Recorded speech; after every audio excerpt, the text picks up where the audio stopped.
ladies, gentlemen, friends, enemies, welcome to this Fuds on Film podcast. My name is Scott Morris and I'm joined today by Mr. Drew Avondale. Greetings. So today, for no appreciably good reason, we decided we'll take a look at a couple of animated adaptations of J.R.R. Tolkien's Lord of the Rings, just to see what they would be like, if nothing else. Two films to look at, obviously. So there's the 1978 version from Ralph Bakshi. Is that how you pronounce that? I've never actually had to pronounce that now, come to think about it. I've always heard it's Bakshi, and I can't think of any other way to pronounce it, so I'm going with Bakshi, yes. Yeah. I think it's fair to say rather more well regarded than the thankfully mostly forgotten television movie Return of the King, created by directors Jules Bass and Arthur Rankin Jr. of many terrible, terrible things, which I think mainly the reason we're doing this podcast now is that I hadn't heard of this until I was looking about things a couple of months back, and I was flabbergasted because I did not think there was any sort of adaptation after Lord of the Rings, the 78 version ended, because it ends kind of more or less halfway through the books. And I've always thought it was a shame that was never returned to and finished off. And seeing that there was some animated version, albeit not from the same people that you would think finish that story, well, piqued my interest, and yes, now we all have to deal with that. So I guess we're probably best off starting, I think, with having a chat about the first Lord of the Rings film, the 78 version. So Drew, I think that's something you would like to tell us about, as far as I'm aware. Yes, Scott, yes it is. It took until 2001 for film to truly do justice to J.R.R. Tolkien's fantasy epic The Lord of the Rings, and that required over $300 million, incredibly dedicated writers and producers, nearly a decade of time from pre-production to the final extended cut DVD release, and, crucially, vast advancements in computer-aided special effects and composition tools. Before that, though, probably the most notable adaptation was the one we're going to talk about, the UK-US-Spain animated version created by Ralph Bakshi, an animator and director who had created waves and criticism with his adult-oriented animations Fritz the Cat, Heavy Traffic, and the well-intentioned but of questionable taste, Coonskin. But could an animated feature done a quarter of a century earlier in a fraction of that time and with a budget of only $8 million give Peter Jackson's epic a run for its money? Well, no, obviously no. It was always going to be no, but we'll get to that. A large part of the complexity and cost of the production, particularly things like battle scenes, were dealt with by cheating. Oh, they call it rotoscoping. But filming actors fighting and then simply tracing over them just as in cricket, old bean. It's cheating, no matter what you call it. But in all seriousness, rotoscoping those portions was a sensible route, and obviously not without skill. Large-scale battle scenes of the type necessary for a story like this would most probably have been completely, exorbitantly prohibitive if undertaken in standard animation, and while it lends such scenes a very distinctive, and in the case of, for example, the Uruk-hai Helm's Deep sequences, a spectacularly ugly aesthetic, it does put it very much at odds with the portions of the film animated in a more traditional way, and the two never really mesh. The film omits several notable sequences, for example, the visit to Tom Bombadil's house, the similar omission of which in Peter Jackson's adaptation caused, let's charitably call it consternation and disappointment. Though, personally, I'm fine with it because I happen to think it's a sequence which doesn't belong in the book, never mind the bewildering distraction it would be in a film. But I digress. But it still manages to be reasonably faithful to its source, even if it does end, as Scott had mentioned, about midway through the second part of the 3 volumes. Even at 133 minutes, however, it does suffer from the trimming down of such a weighty tome. Not having had the luxury, though really to do the world justice it was a necessity, of taking the time to establish the world and the stakes that Peter Jackson had for his version, so the world never feels as well established nor as full of history as it ought to, and any feeling that it does contain these things almost certainly comes from familiarity with the source material, not this film itself. With the limitations that Bakshi had to work with, he made a pretty decent stab of things, though I have my doubts about how well anyone completely unfamiliar with The Lord of the Rings will be able to comprehend the goings-on. It's a reasonably compelling film, but I suspect how much enjoyment one can derive from it will depend substantially on how enamoured they are of the animation style. And for me, that amount is really not a lot. And I particularly dislike the look of the hobbits, rather crucial to the whole enterprise, who look less like an interesting diminutive humanoid race and more like children, which is to say they look exactly like cartoon children. Apart from Sam, who looks like some kind of Disney witch. Or rather, less charitably, as for instance the Onion's AV Club put it, a retarded toad.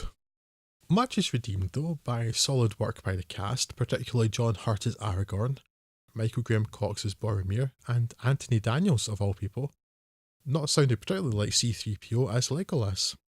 As an aside, I applaud Bakshi's desire to make the elves seem in some way different, but the oddly shaped and oriented eyes kept making me squint uncomfortably.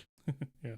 The critical response to Bakshi's The Lord of the Rings was mixed, but it was commercially successful, so I'm unclear as to why exactly the rest of the film was never produced and was only finished in spirit by those hacks at Rankin-Bass, of which more soon. It's not because Bakshi died. Somehow, somewhen, that idea entered my head. I think as a result of something in the DVD extras for the film trilogy by Peter Jackson that Bakshi's work was an influence on. But it's not that, as he's still alive, so where I got the idea that he died, I have no idea. The main reason seems to be that he fell out with United Artists, who released the film as The Lord of the Rings instead of the, crucially, much more accurate The Lord of the Rings Part 1, as Bakshi had wanted, which not only pissed off the director, but misled and angered moviegoers, quite understandably. Now, I don't know if you've ever noticed this before, but studio executives are arseholes. But that's not well-known information, so keep it on the down low, okay? In the end, for all its drawbacks, it's worth watching once, not least because its distinctive style, or more aptly styles, and its horrendous melange of about 7, is probably quite unlike anything else you've ever seen. And also there's some fun to be had in trying to spot the acknowledged influences it had in the 2001 film trilogy, but I wouldn't make any strenuous efforts to do so. Yeah, I really quite like Lord of the Rings, but a lot of that's somewhere between nostalgia and respect for the source material than anything that's sort of inherently good or inherently values of this film itself. You'd seen this before, Scott? Then you yes, say nostalgia. I see. This was new to me. This is the first time I'd seen it. Yeah, because I remember. I mean, I'd read Lord of the Rings at a very young age. I mean, I'm fairly certain I finished The Hobbit, and my dad just handed me the Fellowship of the Ring. And even though I wouldn't have been able to grasp all of it at that time, it was still enough to get on and get the story. And I've revisited that many times, certainly throughout school and throughout my life. I mean, by the time I got to the end of high school, I'm pretty sure I'd read through that Lord of the Rings at least 6 times. You did. So, I do remember you doing that for your RPR in higher English. Which I did because I didn't need to read it again. It was already pretty much memorised by that point. I was noting too that actually the reason I ever read The Lord of the Rings, which I didn't do till just after high school, was because of you. More or less foisting the books upon me. Here, take it, read it. So yeah, at some point it must have shown up on television back in the days. And I know it must have been when I was still quite young, because I was scared as the dickens of those orcs. Something about that the glowing red kind eyes, of strange glowing eyes, the way it seemed out, and the way that it seemed like it seems like you're watching a nice happy cartoon, then these bastards invade and looked scary as hell. So again, I could remember sort of flashes of it from my childhood, and I've not really revisited it since then. I had it on DVD sitting on a shelf, but I don't think I'd ever watched it until about nowish. Or rewatched it certainly. And yeah, I mean the flaws are apparent, as you say. It's too cut down. It does skip through a lot of things. I've never been able to watch it without having the backup of knowing what's been cut out and being able to kind of fill that in my head. It's the same reason why I can watch something like Dune and still quite like it, because I can fill in the bits that aren't being explained or have just been glossed over or ignored because I already know that. But I can imagine it would be a bit more puzzling to audiences who were not au fait with the source material. I'm not as upset about the graphical style as you are, I think. I still think this looks pretty remarkable, and the rotoscoping thing I think works quite well, certainly as you say, in the action scenes and all that kind of thing. I think it gives it quite a distinctive look and something that's a bit more, it comes closer to realism than just a standard animated adaptation would, and I think that does give it a certain I don't know what, well, in this case it would be a certain distinctive look, I suppose. Yeah, I'm not upset by it, but it is. I don't like the look of a lot of it, but I do appreciate its distinctiveness. Yeah. Which is something to be. There is something to be said for something that isn't like other things are. An originality. It's not quite originality, but certainly it very much has its own character. Yeah. Which I appreciate, even if I don't particularly care for that character. Yeah. And I think that it is. I think the main reason I wanted to cover it is that it just seems to be something that is pretty much forgotten these days. It's a footnote at best, and I think it deserves a little bit more respect for that. I mean, as I say, you can see how it's influenced the, well, no question, better adaptations that Peter Jackson's done. But I think this does deserve at least some respect, and I think if you got any love for either Jackson's trilogy or, more importantly, I suppose, the books themselves, I would urge you to go and seek this out. It's an interesting film. It's not going to take up too much of your time. I think it looks quite remarkable. It's got a great soundtrack to it as well, and it's just, I think, an interesting film that seems to just have gone under the radar. I mean, not that I'm perhaps so au fait with film culture as I once was. I don't really read the trades or anything like that, but Lord of the Rings seems to be a film that just is not mentioned at all when you're talking about animated works. And perhaps rightly so. It's not the greatest, but I think it is at least an interesting and ambitious project that deserves somewhat more recognition than it is currently receiving, which is basically to have been forgotten about. So that is really why I wanted to bring this to people's attention, if you've not done so already. Seek this out if you can find it without having to spend too much money on it. I think it's well worth giving a bash, and if it ever pops up on the television schedules, it's definitely worth recording and giving a watch at some point, as I say, particularly for fans of the source material. Yeah. For me, I as much as I love the books, I actually think it's got a lot of value for fans of Peter Jackson's film trilogy, of which I am one. Yeah. It almost feels like it ought to have been included as the incredibly substantial amount of extras that are on those extended edition DVDs, because, yes, while Tolkien as a writer is incredibly descriptive, so unless you really stray from the source material, there's a very narrow range of how you can interpret a lot of the characters and settings. Because Tolkien can take 2 pages to describe the room of one part of Rivendell or something. So that the characters and settings in this look so similar to the Peter Jackson stuff is not surprising, given they're both working for the same thing. But that said, there are still very strong influences on that. Again, as I said in my introduction, they are acknowledged. The 2 animators that were the artists, I guess, the artists whose work informed a lot of Peter Jackson's trilogy that you hear from a lot, the Canadian guy and the English guy, whose names I have entirely forgotten, I'm afraid. One of them may be called John, but it's not relevant. They're talking about it a lot, and they mention it a lot, and Peter Jackson mentions it a lot. And so there are some sequences that are just straight out lifted from... Yeah, it could be an animated storyboard kind of thing. Yeah, exactly. And that's really interesting. I guess you have to temper that slightly with the fact that they're both working from the same very, very descriptive, illustrative source. But it is interesting that it's so influenced, even though it's a fairly minor work in terms of greater popularity. It does feel like it should be an extra, and that's because it's a companion piece almost. Like, storyboards are very good terms. Like, the whole film could be the storyboard for a lot of Peter Jackson's adaptation of it. And so if you like those films in particular, I think it's very much worth a look for the kind of a background to those. Yes, and as I say, I don't think it's anything like as good, but when I had it sitting up on my shelf, sitting next to the Lord of the Rings, Peter Jackson's films, and it sort of felt right having that on the shelf. I think that's a good way of putting it, Drew. It's a very good companion piece to Peter Jackson's films, and yes, I'm sure there must be some fans of that around. It was, I believe, a relatively popular film. I believe the trilogy only made a couple of $1 billion. It wasn't that big in the end, I guess. Yeah.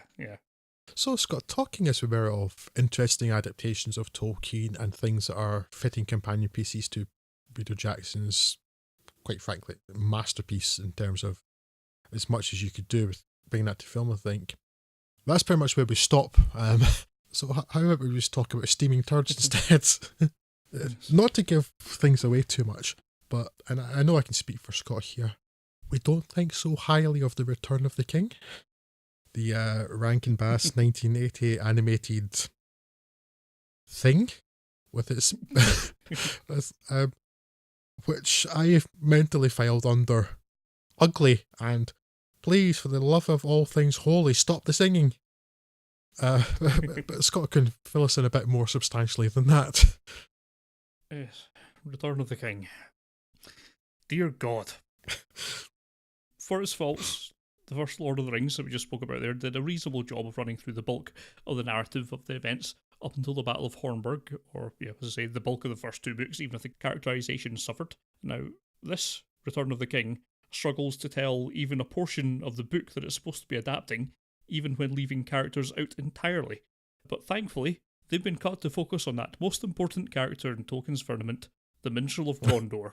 How full of thanks we are. And he's going to sing for us. I cannot contain my thanks. My thanks are going to overflow and drown us all. Yeah, a minstrel as a narrative device actually worked quite well in, for instance, Disney's Robin Hood. Not so much in The Lord of the Rings, which has no place whatsoever. This is framed as Bilbo, Frodo, Sam, Gandalf and Elrond sitting around, presumably in Rivendell, celebrating an apparently dementia-addled Bilbo's birthday, reminding him of Sam and Frodo's troubles in Mordor, and how Frodo lost his finger in the struggle with Gollum at the Cracks of Doom, with lip service paid to events elsewhere. Or at least the sort of events that would be suitable for musical adaptation, sort of, making this one of the least satisfying narrative adaptations I've ever seen. So yes, we are damned to suffer a million ditties about Frodo and the Ring, and Aragorn facing down the Dark Lord's army, of which precisely one is not a screeching offence to the ears, which is bad enough, but the bulk of the story and narration is left to Samwise Gamgee, who here sounds less like the stoic, rustic voice of courage that Tolkien intended, and more like a 1920s gangster stereotype. Yeah, I'm gonna destroy the ring, see? Now, I don't necessarily blame Roddy McDowall for this, for he is playing him. The writing is atrocious, but it is a laughable performance. I laughed a lot when I wasn't swearing. I may have idly wondered in the past why tales of historical fiction are littered with old world accents, even when it's clearly not set in, say, England or anything like that. But the answer, it turns out, is that it sounds super weird when it's full of American accents. Now, I don't have any logical backup to that conditioning, statement, Scott. I think it's conditioning. It's nonetheless unquestionably true. This film sounds super weird, and the casting just doesn't help. McDowall, at least I can understand, and there's some veteran voice talent like Don Messick around, although admittedly he is awful in this. The mouth of Sauron sounding like a less threatening Skeletor wannabe. Admittedly, this came well before Masters of the Universe, but don't get fresh with me, young man. Yeah, Casey Kasem just sounds so out of place in this film, doesn't he? The rest of the cast are now forgotten stand-up comedians, and of all people, John Huston, who I continually forget, took up acting towards the end of his career, apparently just for the hell of it. I mean, he did a really good job in Chinatown. Yeah. I just don't know why he thought, well, the next thing I should obviously do is an animated wizard. Because it's a lot of the cast is returning from Rankin-Bass's The Hobbit, which I have to say actually isn't actually anything like as bad as this is. You know, the cast and the animation are largely the same. Yes, I did not watch that because I watched this one first and it put me off. As I watched these in order. I watched because for a book I said I hadn't watched these before, so I didn't actually have that much knowledge of them. I had in my head that The Lord of the Rings was actually Rankin-Bass as well, but just done by somebody working for them rather than them. Right. It got into my head that they were a trilogy, that it went The Hobbit, Ralph Bakshi's The Lord of the Rings, The Return of the King. I'm obviously comfortably disabused of that notion now, yes. But I did watch them all in sequence, chronologically, story-wise. This is very much the worst. Yeah, I mean, narratively it's a mess, and the visuals are much worse. The character design is just horrible, with orcs looking like spherical cats, and even the humans look really odd. Subjective perhaps, but it's a really ugly film, and artless, particularly in today's company. Tonally, it's much less violent than Lord of the Rings, jarringly so, if you were to watch them back to back. If you've watched any of the making-of documentaries on Peter Jackson's films, you'll no doubt remember the care, attention, and consideration that he took into what stays in the film and what must go for myriad reasons. Now, I would love to have been present for the equivalent meeting on this film, and just to count how many hallucinogens were present. particularly when they added nonsense like hobbits will evolve to become humans in a few generations, which is mind-bogglingly daft. Oh, I'd forgotten about that. But I remember thinking, I must have tweeted about that at the time. I had forgotten all about that. Yes. You don't understand how evolution works. You don't understand the story. It makes no sense. And why did they even feel the need to put that in? I just don't understand it on a number of levels. I don't know, why not just say, like, because the suggestion is kind of the hobbits eventually passed out of the world, or maybe the suggestion in the book is they're still there. Yeah. That we live in what was Middle Earth, and it's Age of Man now. The hobbits, we just never see them. But no, they turned into men because... Yes. But they weren't there already men in your story. They were different men. They were different humans, and these have turned into different over there, look, something shiny. So the acid-reduced additions inside the emissions are perhaps more puzzling. To be fair, Gimli and Legolas don't have the most to do in the source material in The Return of the King, but the closure, at least of the relationship arc, is thematically important for the whole coming together against the foe thing. And what I'm saying is, it would be nice if this film acknowledged that they existed, which it does not, because it is terrible. Yes, this film is rubbish, and its existence offends me. Not recommended. -4 out of 10. Yes. Yes, it is a bad film. Now, I'm going to touch on The Hobbit slightly to begin with, Scott, just because I say I did watch it, and The Hobbit has largely the same voice cast. The fact that they were American didn't bother me, actually. I thought it was...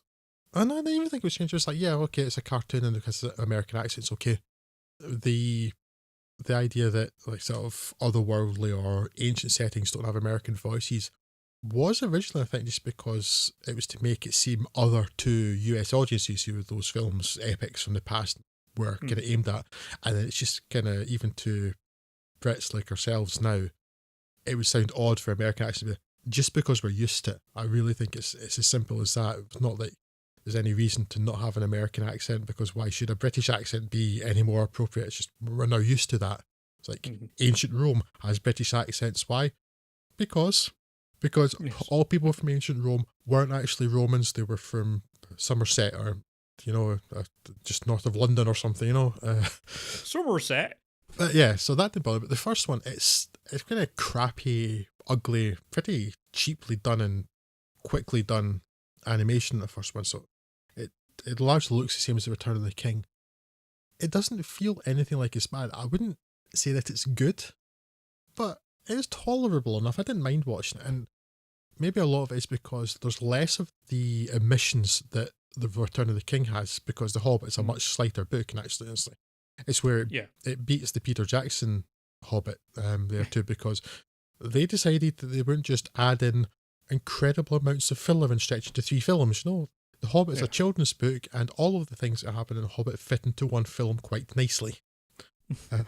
And also that they take my preferred interpretation of it, that Tolkien's description of stone giants was just a metaphor, or something about the way that the rocks were falling off the mountains during the storm, whereas Peter Jackson decided that, there were actual stone giants, which I found odd. But we're not talking about that film tonight, so I'll stop there.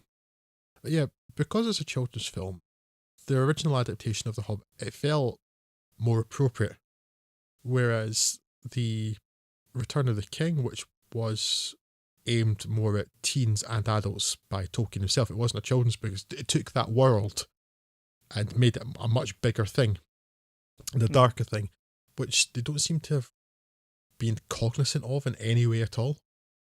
And then also, once again, please just stop the bloody singing.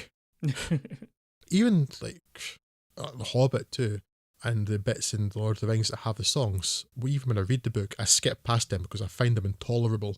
But it's not even like did what, like for Peter Jackson's, again, The Hobbit, took the set song, some of the songs that were written in The Hobbit. The songs in The Return of the King are just invented from whole cloth and appear to have nothing to do with anything in the source material at all. Yeah, super weird, isn't it? Yeah. And the one tolerable song you mentioned, Scott, I suspect, is Where There's a Whip, There's a Way. Yeah. Which exactly. Frustratingly catchy, actually. I don't mind that song, even if I think it probably shouldn't be a musical, this film. but the rest of it is so bad. By way of comparison, let me tell you that Leonard Nimoy's The Ballad of Bilbo Baggins is approximately 12 times better, more tolerable, and more appropriate to this film than anything in this film. Yeah. But that's how bad the songs are in this. So whereas the Ralph Bakshi version, very much an interesting companion piece to something that would clearly two different adaptations of the same source material. One actually influenced the other, and they're both also a interesting different take on the same source.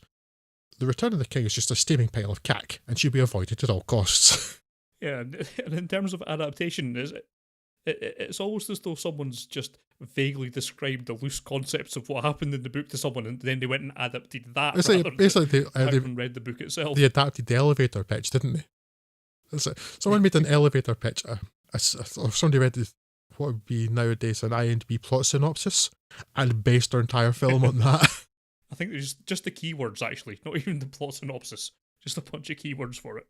Yeah, really strange film. Yeah, for an animated film too. The biggest problem for me is actually not so much the hugely truncated story. It's just the fact that they seem to have let Bring Your Son and Daughter to Work Day, and they've let all the 6 and 7-year-olds animate the entire film. It's so ugly.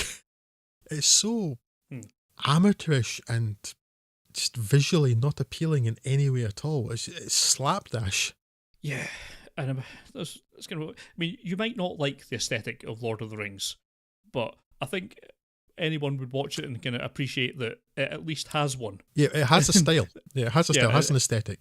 You can see the work that went into it, whereas this just looks tawdry, really low rent. Yeah, absolutely. Well, which fits with any of the Rankin-Bass stuff I've seen. I didn't call them hacks earlier just as a joke. I think that's a fairly common perception of their output. They're not challenging Studio Ghibli. No, they're not. They're not. But it's a complete lack of care about it. Yeah. That it's product, not art. Yeah, it's been produced cheaply and quickly, and gotten off their plate as quickly as they can to meet some sort of deadline. And yeah, the lack of care and attention seems to show all the way throughout this. It's just a really terrible film. And as such, I recommend everyone watch it because we've suffered through it. And yeah, I mean, let's say I had no idea this film existed until a few months back, and I think that's probably the way for most people it should remain. If you have not seen this, if you've not heard of it, just keep that going. That's the best way to think of this film, is to just not think of it at all. I have no idea if I had any concept of its existence or not. It's possible something that's passed through my mind at some point, been vaguely aware of it in the past, but I've certainly never thought about it. And I kind of wish now that I never had, or you never had, since this was this one was your idea. But it's probably the only thing you need to do is to look for a clip on YouTube of where there's a whip, there's a way. Because you'll see how terrible the animation is, and then see the only, I was going to say highlight, but I guess non-low light of the film is that song, because it's the only thing vaguely tolerable to it. And curse us later if it gets stuck in your head, which it might.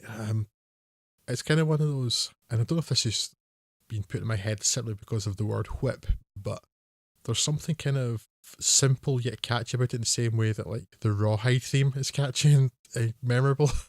Yeah. But now I've suddenly got a mental image of Jake Blues singing this, and it's suddenly got better. But yeah, it's not a good film. I can't recommend it in any way, shape, or form. Yes, terrible. Avoid. Yes. So there we go. One sort of hit and one complete miss.